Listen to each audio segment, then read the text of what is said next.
సబ్బండ వర్గాలు తెలంగాణ ఉద్యమంలో పాల్గొని కాకపోతే ముందుండి కొట్లాడేది కొంతమంది.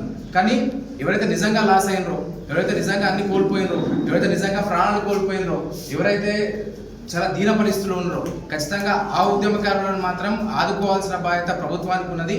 వాళ్ళ గురించి అడిగే బాధ్యత మాత్రం ఉద్యమకారులకు, తోటి మన ఉద్యమకారులకు. ఎందుకంటే ఎప్పుడు కూడా మాకే కావాలంటే ఏముంది, ఎవరి స్థితిగతి అయితే బాగుంటుందో వాళ్ళు పక్కన కోసం కొట్లాడితే అది మనకు నిజమైన తెలంగాణ ఉద్యమం. మన తెలంగాణ ఉద్యమం ఎందుకు తెచ్చుకున్నాం? మనకి ఉద్యోగాలు కావాలని కాదు, ఎవరికి ఉద్యోగాలు వచ్చినా కూడా మనోనికి ఉద్యోగం రావాలని, మనోనికి వనరులు రావాలని మనం కొట్లాడండి. వాస్తవంగా అదే పందాలు ముందరుకోవాల్సిన అవసరం ఉంది. నేను గతం చెప్పదలుచుకోలే, భవిష్యత్తులో మనం ఏం చేస్తాం. ఇలా తాండూరులో ఉద్యమకారుల ఐక్యవేదిక పేరు మీద మొత్తం కూడా ఒక సమావేశం ఏర్పాటు చేయడం జరిగింది. సమావేశం ఏర్పాటు చేసిన తర్వాత భవిష్యత్ కార్యాచరణ ఏంది, ఎట్లా ముందరికి పోవాలి, ఉద్యమకారుల హక్కులు ఏమున్నాయి, ఉద్యమకారులకు ఏం కావాలి, అంటే దేంట్లో ప్రాధాన్యత ఇవ్వాలి.